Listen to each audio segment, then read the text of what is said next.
வசதியாக மணப்பாறை சட்டமன்ற உறுப்பினர் அன்பிற்குரிய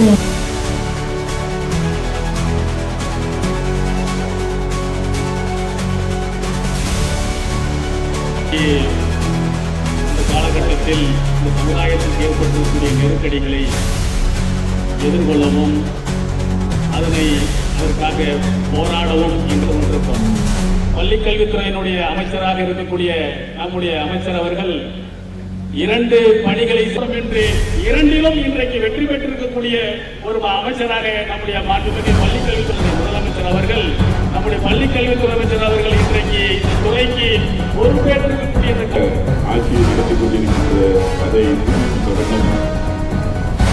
இந்த விசாரணை தோன்றுடைய நிகழ்ச்சியை எனக்கு முன்பாக பேசியிருக்கின்ற மணப்பாறை சட்டமன்ற உறுப்பினர் நகர்ப்புற தலைவர் நிறுவனம் இந்த விதம் இதை பார்த்துதான் இந்தியாவே கற்றுக்கொண்டிருக்கிறது. நம்ம எல்லாம் நானும் ஒரு சிறுபான்மை சமுதாயத்தை சார்ந்தவன் என்கின்ற வகையில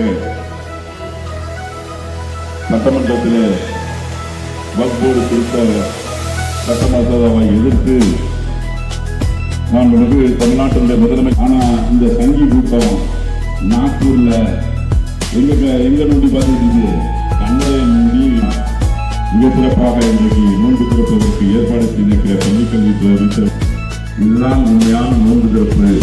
எல்லோருக்கும் எல்லாமே இந்த திராவிட மாடல் ஆட்சி மிக சிறப்பாக நடத்தி கொண்டிருக்கிற அழைத்து நான் விடைபெறுகின்றேன். நன்றி. எனக்கு திருச்சி மாவட்ட இஸ்லாமிய பெருமக்கள் முன்னேற்றத்திற்கு பெருமக்கள் முன்னாள் அமைச்சர் மாண்புமிகு அன்பில் தமிழ் அவர்களின் வழி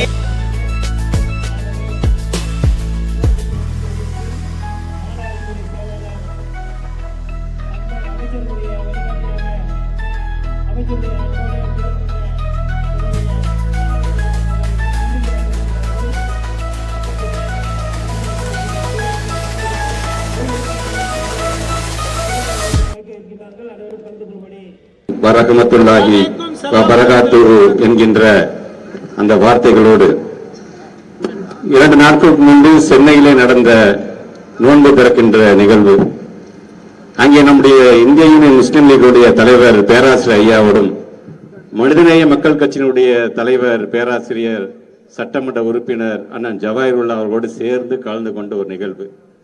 அதை முடித்துவிட்டு நேற்று நாகப்பட்டினம் மாவட்டத்தில் பொறுப்பு அமைச்சுகின்ற முறையிலே அங்கே ஒரு நோன்பு திறப்பு. இன்றைக்கு என்னுடைய சொந்த ஊராக இருக்கின்ற திருச்சியில், என்னுடைய சொந்த வீடாக இருக்கின்ற திருவெரும்பூர் தொகுதியில் நடைபெறுகின்ற இந்த நிகழ்வு உள்ளபடியே ஒரு பெரும் மகிழ்ச்சியோடு இங்கே கலந்து கொண்டிருக்கின்ற எங்களுடைய சட்டமன்ற உறுப்பினர் அண்ணன் அப்துல் சமத், அண்ணன் இனிகோ இருதராஜ், மாநகர கழக செயலாளர் மதிவாணன், அதே போன்று கண்ணியமிகு இஸ்லாமிய சமுதாயத்தை சார்ந்திருக்கிற அனைத்து பெரியவர்களுக்கும் முதலில் என்னுடைய வணக்கங்களையும் நன்றிகளையும் நான் தெரிவித்துக் கொள்கின்றேன். நம்மை பொறுத்த வரைக்கும் பேரறிஞர் அண்ணா சொன்னதுதான், ஏன் 1920 இது போன்ற நோன்பு திறக்கின்றதிலே திராவிட இயக்கங்கள் தன்னை முழுமையாக ஈடுபடுத்தி கொண்டது. அதே நேரத்தில் ஒன்றே குலம் ஒருவனே தேவன் என்று சொன்னவர் பேரறிஞர் அண்ணா. இடையில் சாதிகள் போன்று பல சாதிகள் அதை வேறுபாடு காட்டியது என்று சொன்னாலும் பழைய இது போன்ற பாரம்பரியத்தை விடாமல் பின்பற்றக்கூடியவர்கள் யார் என்று சொன்னால் அது இஸ்லாமிய மார்க்கத்தை சார்ந்திருக்கின்ற இஸ்லாமிய சமூகங்கள் தான் என்பதை சொன்னவர் பேரறிஞர் அண்ணா அவர்கள். அண்ணா அவர்களை பொறுத்த வரைக்கும் தன்னுடைய சிறு வயதிலே பெரிய பெரிய இஸ்லாமிய சமுதாயத்தை சார்ந்திருக்கின்ற பெரியவர்களோடு பழகியதிலிருந்து திருக்குறள் என்றைக்கு அறிமுகமானதோ அன்றிலிருந்து திருக்குறானை அவர் படித்தார் என்றதையெல்லாம் நாம் கேள்விப்பட்டிருக்கின்றோம். ஆக அந்த விதத்தில் தான் நாம் பல நேரத்தில் பல குறள்கள் ஒலிப்பதை நாம் கேட்டிருக்கோம். நம்ம இறைவனிடம் கையேந்துங்கள், அவர் இல்லை என்று சொல்லுவதில்லை, பொறுமையுடன் கேட்டு பாருங்கள், அவர் பொக்கிஷத்தை மூடுவதில்லை. இந்த குறள் தான் அழைக்கின்றார் அழைக்கின்றார் அழைக்கின்றார் அண்ணா, இந்த குறள் தான் எங்களுக்கும் பாடுச்சு. ஓடி வருகிறான் உதய சூரியன், இந்த திராவிட குறள் தான் எங்களுக்கு ஒலித்தது. கள்ளக்குடி கொண்ட கருணாநிதி வாழ்கவே, மக்கள் உள்ளம் குடிகொண்ட உண்மை தலைவர் வாழ்கவே என்கின்ற திராவிட குறளும் எங்களுக்காக ஒலித்த குறள் தான் என்பதற்காக இதை நான் சொல்கின்றேன். அப்படி தந்தை பெரியார், பேரறிஞர் அண்ணா, முத்தமிழர் கலைஞர் இவருடைய ஒரே உருவில் இருக்கின்ற நம்முடைய மாண்பு தமிழ்நாட்டு முதலமைச்சர் வகுத்து தந்த பாதையில் இருவரும் சேர்ந்து பயணிக்கிறோம், எதிர்காலத்திலும் பயணிப்போம் என்பதை சொல்லுகின்ற விதமாக நடைபெறுகின்ற ஒரு நிகழ்வாக இந்த நிகழ்வை நாங்கள் பார்த்து கொண்டிருக்கின்றோம். ஏன் 1999ஆம் ஆண்டு அன்றைக்கு நடந்த இஸ்லாமிய சமூகத்தினர்களுடைய இலக்கிய மாநாட்டில் கலந்து கொண்டு முத்தமிழர் கலைஞர் சொன்னது ஒன்னே ஒண்ணுதான். இந்த மாநாட்டில் ஏறத்தாழ 5 தீர்மானங்கள் நீங்க உருவாக்கி என்னிடம் கொடுத்திருக்கிறீங்க. 5 தீர்மானத்தை என்ற கொடுத்திருக்கீங்கன்னு சொல்றதை காட்டிலும் என்னுடைய இஸ்லாமிய சமுதாய மக்கள் எனக்கு கட்டளை இட்டு இருக்கிறார்கள், அந்த கட்டளையை நான் நிறைவேற்றுவேன் என்று சொன்னவர் தான் நம்முடைய முத்தமிழர் கலைஞர் அவர்கள். அதனால்தான் அவர் எப்பொழுதுமே சொல்லும்போது சொல்லுவார்கள், இஸ்லாமிய சமுதாயத்தை சார்ந்த இந்த மார்க்கம் என்பது இந்த மந்திரம் தந்திரத்துக்கெல்லாம் என்றைக்குமே ஆளாகாத ஒரு மார்க்கம் என்பதை உங்களை போற்றி பாராட்டியவர் எங்களுடைய முத்தமிழர் கலைஞர்.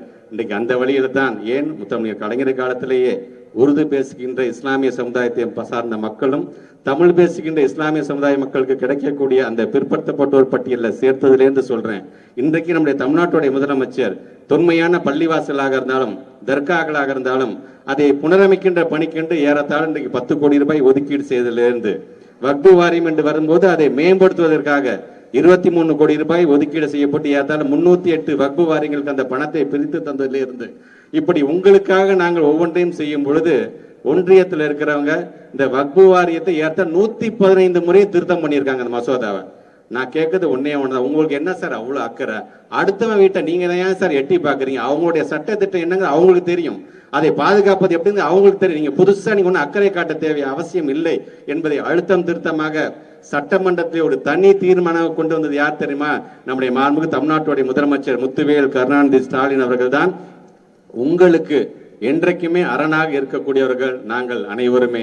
ஆக அந்த விதத்தில் இன்றைக்கு இந்த நோன்பு திறக்கின்ற நிகழ்வில் கலந்து கொண்டிருக்கின்ற நீங்கள் இறைவனிடம் துவா கேட்கிறீர்கள். இறைவனிடம் நீங்கள் துவா கேட்கும் பொழுது உங்களிடம் நாங்கள் துவா கேட்கிறோம்.